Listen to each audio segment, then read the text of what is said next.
Every neighborhood has a Walter Fennell. I scribbled his name on a pad, though the crime sheet doesn't identify victims. I take it you don't like him.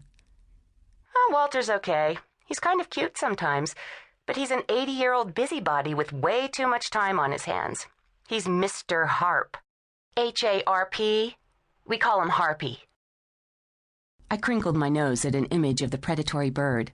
Not a great name for an organization.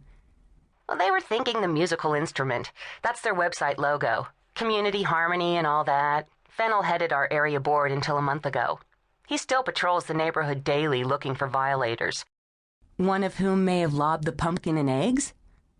I'd heard Mindy and others complain about the Historic Architectural Restoration and Preservation Board in their Miracle Mile North area. The members decide what you can do to your property's exterior, which, according to Mindy et al., isn't much. I'd hate to think it's a neighbor. There was a but in Mindy's voice. Walter was harassing a homeowner on South Formosa about a new exterior light fixture, demanded to know whether he'd received HARP board approval. The homeowner, Ed Strom, told Walter to mind his own business. Strom? I mentally scanned South Formosa and came up blank. Until 5 years ago, when I was 24 and left home to marry the philandering charmer who is now my ex, I'd grown up in the neighborhood, which has a large population of Orthodox Jews, many of whom I know. You wouldn't know him, Molly. He and his wife just moved here from New York. They bought the Gluckman's house.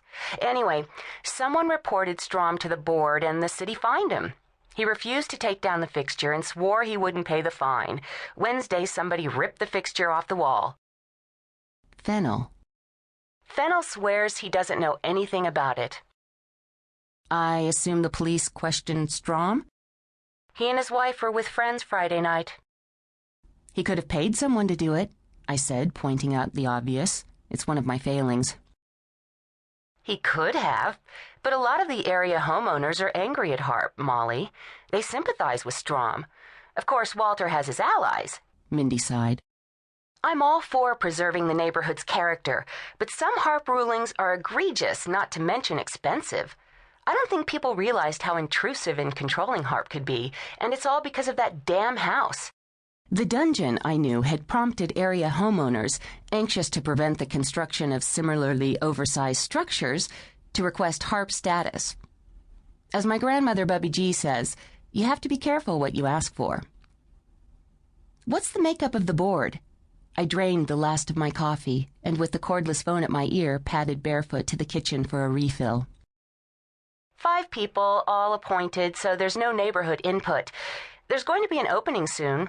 I'm tempted to try and get on the board to add a little sanity, but until Yitz sleeps through the night, I'm too tired to commit to anything. I'm not even working full-time yet. She yawned again, as if to emphasize her point. I yawned, too. Pavlov would have loved me. When do they meet? Once a month, 7 p.m. on Thursdays, unless there's an emergency. Why? Are you planning on going? Maybe. Sounds like good material for a feature. In addition to penning my weekly crime sheet column, I'm a freelance reporter and I write books about true crime under my pseudonym Morgan Blake. I also have income from a substantial divorce settlement I invested in property. I think I earned every penny, and if you met my ex-husband Ron, you'd agree. Right now I was between projects, as they say in Hollywood. I just pitched a piece to the LA Times on the latest outrage in the healthcare industry. This was prompted by my parents' insurer advising my mom that mammograms and ultrasounds are covered in-network at the facilities she selected, those within reasonable driving distance of her home, but the radiologist's readings of the films isn't, if you can believe that. I was also awaiting the galleys of my second book, Sins of the Father, and I'd completed the second draft of my newest true crime, The Lady from 29 Palms. I needed a few weeks to achieve objectivity and distance before I reread the manuscript, made changes, agonized about the book's worthiness, and FedExed it to my editor and agent. A HARP story sounded like a perfect filler. It's been done, Mindy said. There was an article in the LA Times magazine a couple of years ago on another HARP, Whitley Heights, I think. At least I hadn't spent hours on the piece. I must have missed that.